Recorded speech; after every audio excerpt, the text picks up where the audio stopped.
nós vamos falar da Igreja São Francisco de Paula. O que acontece? Há muita gente acha que quando você vai visitar a arte barroca, ou você vai em Pernambuco, ou você vai em Salvador, ou você vai em Minas Gerais, né, onde célebre Aleijadinha e sua presidente. Mas a gente tem aqui no Rio, e não são exploradas, né, nem arquitetonicamente, nem culturalmente. Nós temos também as igrejas aqui de estilo barroco, muito bonitas, muito ricas, né? Mas eu até brinco às vezes que o Rio é tão rico em estrutura turística, ele é tão rico que ele negligencia alguns dos seus potenciais. E a igreja que a gente vai falar agora é a de São Francisco de Paula. Ela é a segunda maior da cidade.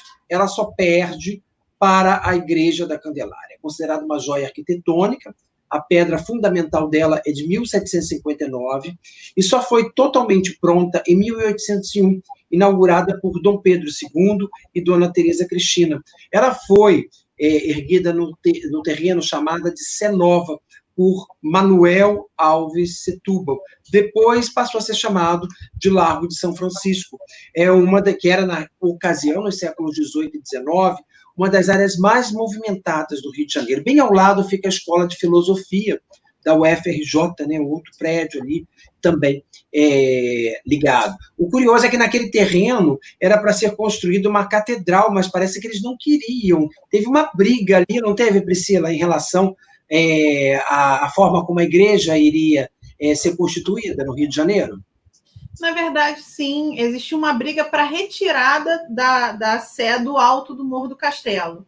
Isso é uma briga que se arrastou por anos, mas como entrou em decadência e as pessoas já não iam mais para o alto do Morro do Castelo, se decidiu fazer uma nova Sé. Só que a maior... Ainda bem que não foram, né? Porque o morro foi demolido depois, né? Até foi feita a reforma na igreja de São Sebastião no Morro do Castelo, mas muito posteriormente, pouco antes, inclusive, da derrubada do morro, mas aí ela não chegou a recuperar o status de Sé, né? E durante muito tempo, esse campo, que fez parte do Campo de São Domingos, que ali tudo era um campo só, o que hoje a gente chama de Campo de Santana, Praça Tiradentes e Largo de São Francisco de Paula, tudo era Campo de São Domingos. E com as divisões que foram acontecendo, existiu no século XVIII essa proposta de fazer ali a Nova Sé. Por isso que, durante muito tempo, ficou conhecido como Largo da Nova Sé, da Sé Nova, né? Como alguns livros fazem referência de um tempo diferente. Só que com a morte com a demora da construção da igreja, da Nova Sé, e a paralisação das obras, com a morte do Gomes Freire de Andrada, que era o principal executor aí dessa necessidade dessa Nova Sé, que era o nosso governador do Rio, das Minas e de São Paulo, vai se desistir de construir a Nova Sé ali, vai se abandonar o projeto. Então, se a Ordem Terceira dos Mínimos de São Francisco de Paula estavam encontrando alguma resistência para instalar sua igreja ali até então, a partir dali, essa resistência acaba e começa um incentivo muito grande para a construção realmente desse templo que a gente conhece hoje e que tem a sua fachada no estilo barroco. Certamente. Então, aí a gente passa. Agora, o Sandro, era o bispo, né, na ocasião, Dom Antônio Desterro, decidiu trazer aqui para o Rio, e foi a forma de trazer uma ordem, que era conhecida como a Ordem dos Mínimos, que tinha justamente, São Francisco de Paula, que tinha justamente, era dedicada ao socorro ao próximo, né? Então, ainda tinha aquela coisa muito ligada à igreja, como ligada à saúde, a todas as questões sociais, tudo isso não cabia tão diretamente ao Estado, ficava, de certa forma, na época, como uma função da igreja, né, Sandro? Sim, totalmente. Nesse ponto de vista, a Ordem dos Mínimos, ela preenche um pouco os requisitos que antes, funções que eram normalmente assumidas pelos franciscanos, né? Que é uma espécie de cristianismo prático, né? Com menos valorização da questão contemplativa, da vida em clausura, mosteiros, mas valorizando o contato do religioso com a pessoa, com o sofrimento humano de uma forma direta. Não era essa era exatamente a premissa do franciscanismo. Dos mínimos, apesar de eles serem assim, derivados praticamente da visão franciscana, os mínimos tinham algum tipo de vida contemplativa, né? Mas não esqueciam essa questão. Então, era mais ligado ao trabalho. Era o trabalho dentro do convento, mas o trabalho voltado para fornecer coisas para fora, né? Fazer remédios curativos, entendeu? Então tinha essa preocupação social, né, não tão expansivamente quanto os franciscanos, mas também não adotava uma cultura de clausura, como os beneditinos, que a gente vai ver, por exemplo. Eles seriam os franciscanos menos radicais, Sandro? Dá para dizer, para a gente contextualizar? Franciscano teológico, sim, né? No sentido teológico, sim. Tanto que o nome mínimos tem essa finalidade, né? O que são os mínimos? A humildade já é um dos valores fundamentais da visão franciscana. Então, é como se ele fosse os mínimos dos mínimos, né? Nós somos a menor das ordens. Somos uma ordem, mas fazemos questão de sermos vistos como a menos, né, glamourosa delas, a mais oculta delas, né? Então, já, desde o nome, tem essa preocupação de frisar o aspecto de humildade, tá? E o interessante é o seguinte, eles não tinham um modo de vida próprio de mosteiro, seguindo a regra de São Bento, nada disso, mas eles tinham certas ideias que eles cultivavam que eram prescritas para quem praticava o cristianismo dentro da ordem. Uma delas é o que a gente chama de visão quaresmal, né? O que é a nossa quaresma? Terminou o carnaval, né, até a chegada da Páscoa, tem um período de tempo, né? Nesse período de tempo, o fiel, o seguidor católico, ele procura ter uma vida regrada, uma vida onde ele tem um certo cuidado com a alimentação, com pensamentos, tenta ter hábitos mais saudáveis, né, dentro desse período da quaresma. O pessoal da ordem dos mínimos, eles procuram viver continuamente no estado quaresmal, né? E um outro ponto muito legal, muito interessante, que vale a pena a gente frisar. Ou seja, tem quaresma o tempo todo, Sandro, sem ter o sábado de aleluia? Seria isso? É uma quaresma constante, entendeu? O ano todo de quaresma, vamos dizer assim, né? Era a referência que eles procuravam ter. Olha que coisa interessante que tem. Um lado importante do franciscanismo é que ele valoriza, pela primeira vez assim, na história da cristandade, outros seres que não a espécie humana, né? Então tem a preocupação com a força presente em outros seres. E daí, Francisco de Assis, por exemplo, é o padroeiro dos animais, né? No mesmo dia que se comemora o dia de São Francisco, também é o dia dos animais, tem a bênção dos animais, em igrejas franciscanas, etc. Então, esse lado já estava presente na visão franciscana. Os mínimos adotam isso e com uma certa dose de radicalismo, entendeu? Porque o que eles fazem? Eles adotam uma visão muito protetora dos animais. Eles não comem animais de espécie alguma, incluindo os ovos e o leite. Então, uma visão próxima do que hoje a gente chama de veganismo. Aos veganos hoje, né? Certamente. Né? São muito próximos. É verdade, são os veganos dos tempos do início da vida moderna, né? E hoje é uma visão que a gente partilha, né? Muita gente partilha hoje, e a gente vê que lá no século XV, XVI, eles já partilhavam essa ideia, valorizando esse dado da visão franciscana, mas ampliando, né? Com mais rigor, né? Se abstendo, inclusive, de alimentação de carne, ovo. Se fosse hoje, teria um problema com remédio, com vacinas também, né? Mas naquela época não se alimentava nem da carne, nem do leite dos animais. Era uma questão radical tomada a sério para ele. Essa sua informação acabou, de repente, né, com a divulgação do nosso material, a gente vai trazer muito vegano ateu para a religiosidade agora. Que a gente... Eu tenho um vídeo aí, gente, a nossa produção preparou para ilustrar um pouquinho sobre a igreja, para a gente conhecer um pouquinho mais da igreja de São Francisco de Paula.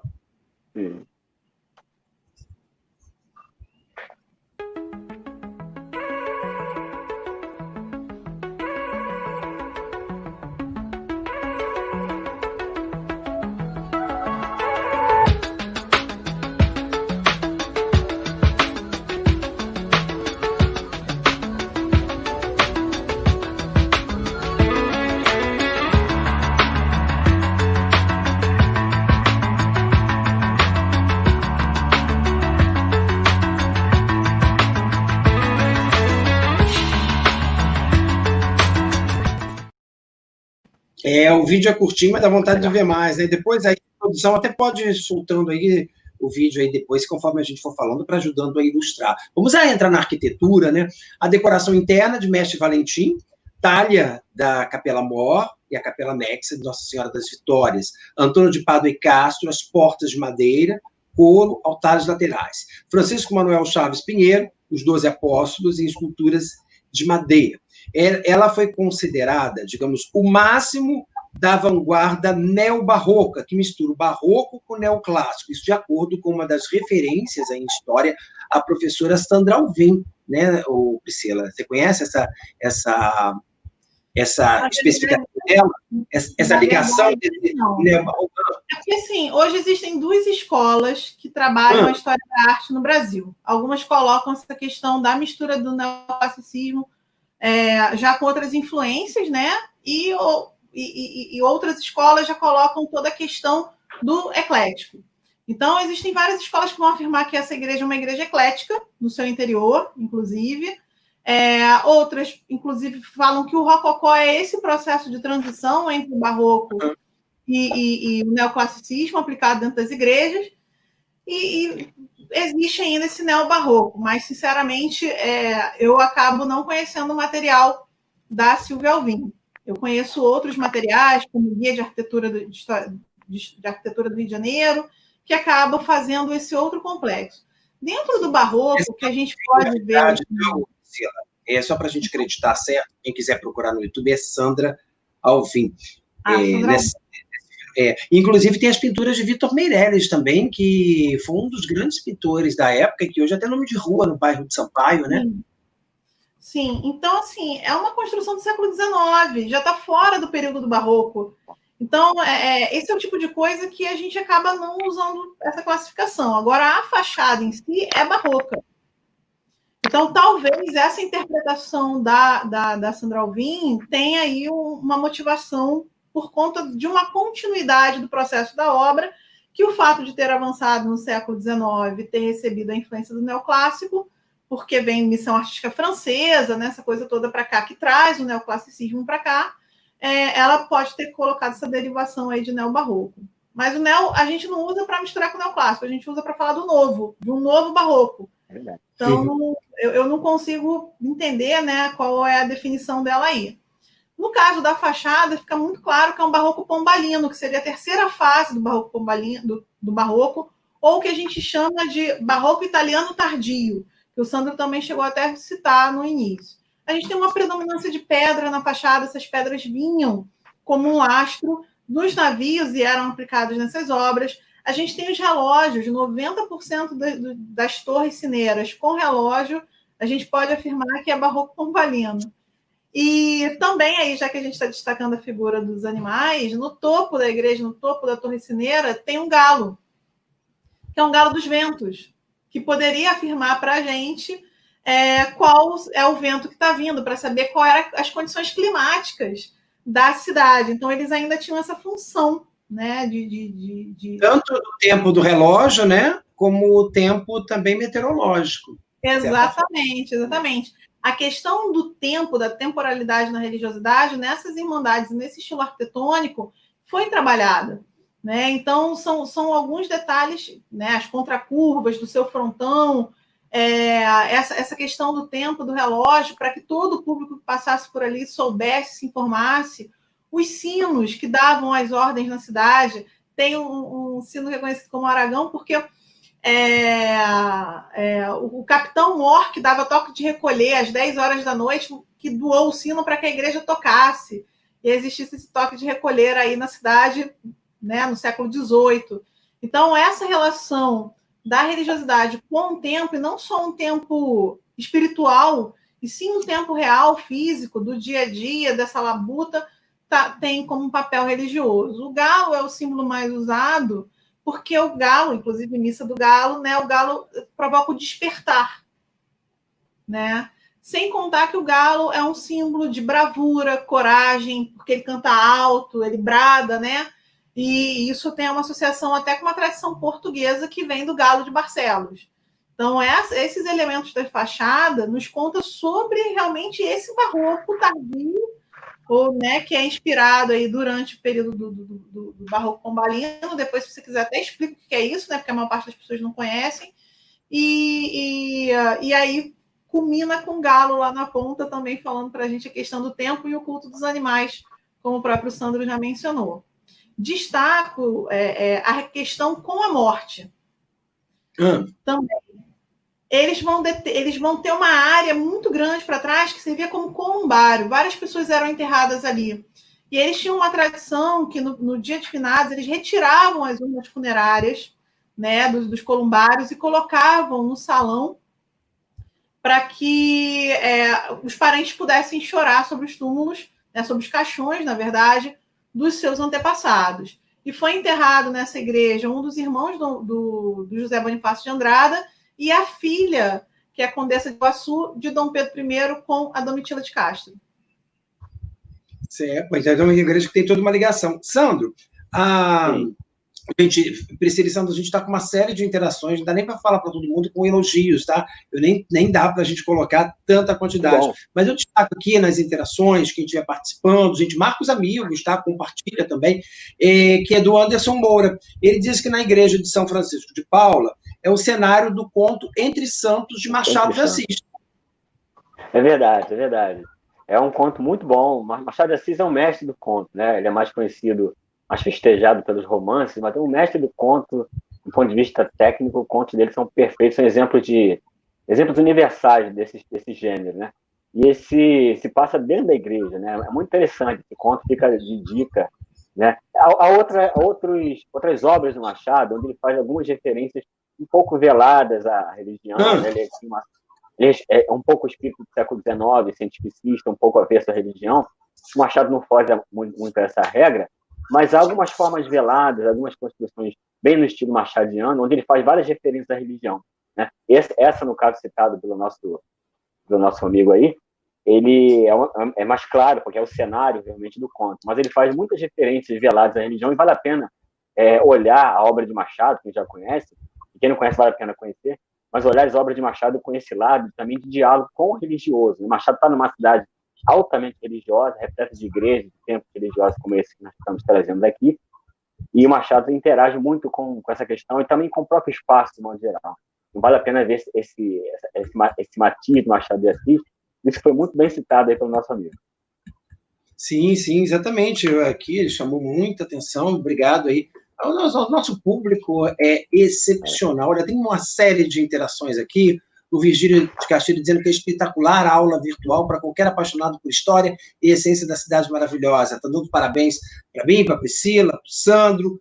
Tem também aqui a Maria de Fátima mandando um beijo para todo mundo. Foi o Anderson, né, quem foi que trouxe aqui a nossa conversa, o conto Entre Santos, de Machado de Assis, o professor Wilson também. Eu tenho muitas pessoas chamando a atenção, tá? O encontro é muito interessante, a Leandra Astula está dizendo, obrigada. Infelizmente, ela vai ter que sair. Mas depois você pode, tá? Lembrando, gente, quem está acompanhando, que depois a live ela vira um produto gravado, automaticamente, acabou ao vivo, ela vira gravado, tá bom? Então, você pode acompanhar aí depois. O Paulo Braz está dizendo que a live é maravilhosa, muito interessante, está adorando. Nós também estamos. Certamente é um assunto que nós gostamos muito de fazer. Eu queria dizer alguns destaques aqui, Sandro, da gente passar para a gente viajar, e pode até ir encontrando imagens, aleatoriamente, que é a nave principal. Ela é formada de 10 colunas.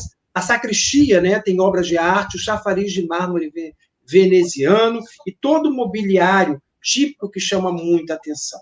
Uma das curiosidades a Priscila trouxe para a gente, né, a Priscila Monteiro, que foi o Aragão, né, o sino ganhou o nome de quem foi quem patrocinou, que era justamente o intendente de polícia da época, com toque de recolher, ele até ajudava, doou, mas em causa própria, né, para ajudar a ele a tocar e avisar que eram 10 horas para o pessoal se recolher para casa. O órgão lá da igreja, ele foi inaugurado por um organista carioca muito conhecido na época, que era uma referência, que era o Antônio da Silva, e a capela, todo o seu acervo, ela é tombada, e do lado também a gente tem a capela, dentro dela, porque as pessoas acham que capela é só aquela igrejinha separada, não é.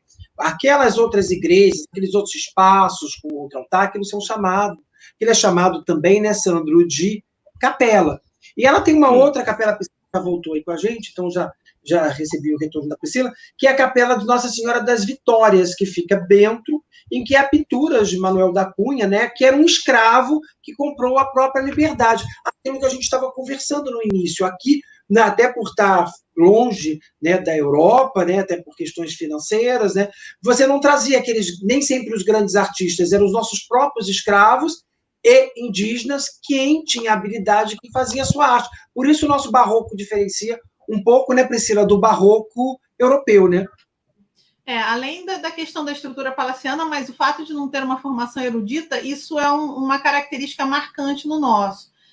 E também esse momento, André, com recursos, um ponto interessante que a gente pode dizer sobre essa questão que você colocou. Oi, desculpa, fez um barulho aqui, gente. É que todo mundo está fazendo em live, né? Nas suas casas. E meu vizinho acha que jogou a geladeira pela janela, deixou cair a geladeira pela janela. Desculpa aí ao barulho. Era o Sandro ou a Priscila que estava falando, eu nem ouvi, porque vi esse barulho tão forte aqui. Sim. Sou eu, Sandro. Você citou aí agora na igreja uma lista de autores, né? Você citou o mestre Vitalino e agora citou o Manuel da Cunha, né? Que era um escravo que foi vendendo suas próprias obras, já sendo reconhecido como artista, vendendo suas obras, e conseguiu comprar alforria com isso. O próprio mestre Vitalino, que é um nome de referência quando a gente fala em construção de arte sacra de igrejas no Brasil, ele era um afrodescendente, né? Mestre Vitalino só conseguiu estudar na Europa por conta de uma certa ascensão social que o pai dele, que era nós chamaríamos hoje vulgarmente por mulato, né, conseguiu já no ciclo do ouro, que permitiu que ele estudasse lá. Então fica também esse lado que eu acho interessante mostrar que como o barroco brasileiro tem uma relação muito grande com o ciclo do ouro, com um período de grande enriquecimento do Brasil colônia, né, dentro do Império Português como um todo, esse momento serviu inclusive para promover uma certa mudança socioeconômica no Brasil, que permitiu a ascensão social de algumas pessoas que de outra forma não teriam, né? Esses dois, o Manuel da Cunha, ele escravizado, o mestre Vitalino, e o próprio Aleijadinho, né, que era um afrodescendente e que era um bastardo, né, mas que se beneficiou dessa distribuição de renda que acabou ocorrendo em virtude dos altos volumes de recursos por causa do ouro no Brasil, né, e rendeu alguma possibilidade de ascensão social a algumas pessoas, né. Então, acho que essas igrejas, essas obras de arte que estão presentes nas igrejas que nós estamos citando aqui, especificamente agora, ele reflete também esse lado importante do barroco como um elemento de ascensão socioeconômica para muitas pessoas no Brasil. Eu acho interessante citar isso. Uma arte também que é um resultado de novas oportunidades para setores que até então viviam completamente nulos, né, dentro do panorama da criatividade, das ciências, das técnicas, das artes de modo geral. Sim, a Priscila voltou com a gente, sem querer a gente interrompeu, porque estava um probleminha de sinal, a gente não estava se ouvindo no mesmo momento. Priscila, você pode continuar o raciocínio, por gentileza? Agora sim, perfeito. Só fazer uma correção, Sandro, não é mestre Vitalino, é mestre Valentim da Fonseca. Vitalino é agora do século XX, do interior. É que os dois eram famosos e mestres, né? Então vamos qual é o mestre mesmo, correto? Mestre Valentim da Fonseca. O Vitalino, a gente vai falar dele depois, certo? Sim. O Vitalino está nessa história. Arte popular brasileira, Museu Casa do Pontal. Arte de barro, é aquele que faz os boizinhos de barro. Ah, sim, verdade. Ô, Priscila, eu tenho aqui do destaque também, né, que os pergaminhos em latim, na época, foram colocados na pedra fundamental, que continha os nomes do Papa Clemente XIII, do rei Dom João I, do governador Gomes Freire, que hoje é nome de uma rua importante aqui no centro do Rio, o bispo Desterro, da época, né, e o padre Inácio Mascarenhas, que era o padre da igreja da Candelária, que era a igreja vizinha da época. Né? Ainda tem esse material histórico dentro... envolvidas com a existência da igreja, né? É o rei que era monarca da época, é o Antônio do Desterro que traz o culto, traz a ordem para o Brasil, é o governador da época que tem essa importância de ser quase que um vice-rei da repartição do Sul, né? Uma questão administrativa. O Gomes Freire de Andrada ele foi quase um governador geral do sul do país inteiro. Ele tinha autonomia em relação à Bahia. Então, todas essas pessoas que estão envolvidas com a origem acabam fazendo parte aí dessa cápsula do tempo da construção, né?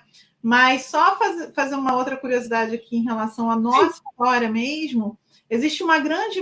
Ela está, vamos dizer assim, aberta, consagrada, desde 42 anos depois do início da construção. Então, Dom João chegou a assistir missas nela, né? Dom Pedro mesmo manda enterrar uma das filhas, mas ela tem uma grande festa de inauguração em 1865, quando ela ficar definitivamente pronta.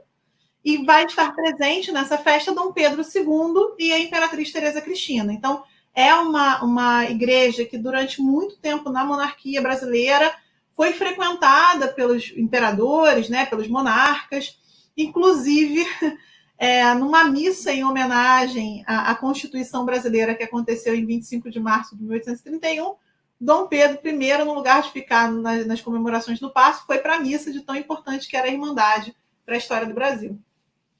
Certamente. Eu tenho aqui algumas interações, José Bittencourt, dizendo que é muito interessante, um excelente aprendizado para nós cariocas, que às vezes passamos em frente aos locais e não damos conta da história que há por dentro da igreja de nossa cidade. Certamente, às vezes a gente vai, já conheceu, te perguntar, muita gente, já conhecia arte barroca em Pernambuco, na Bahia, em Minas Gerais, né, Preto e cidades históricas, mas não conheceu aqui do próprio Rio de Janeiro, que está aqui à disposição. O Ailton Gomes dizendo que está curtindo muito, ele e a esposa, obrigado.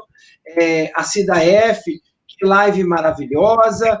Deixa eu ver aqui, excelente live de Adi Figueiredo, não dá para ler todo mundo, a gente faz uma representatividade aqui, já que a audiência está muito boa.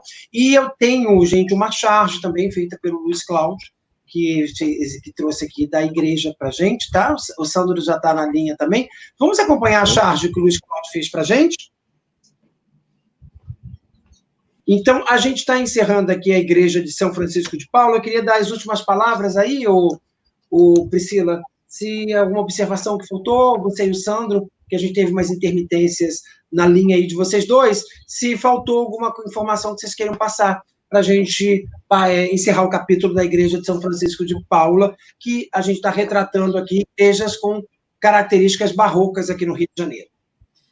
Só dar uma dica, já que teve um comentário dessa coisa da gente ser o carioca, da minha parte, tudo bem. Frequentar as igrejas, né? Fora do período da quarentena, existe uma programação de concertos que acontece dentro da São Francisco de Paula, normalmente concertos de violino. Então, quando a igreja está aberta, é só entrar, eles têm a programação logo na entrada, numa mesa, né? Hoje existe ali a visitação como um museu, então nos corredores laterais da nave existe uma exposição também de peças religiosas e eles fazem essa programação com a apresentação de concertos, principalmente de violino, no interior da igreja.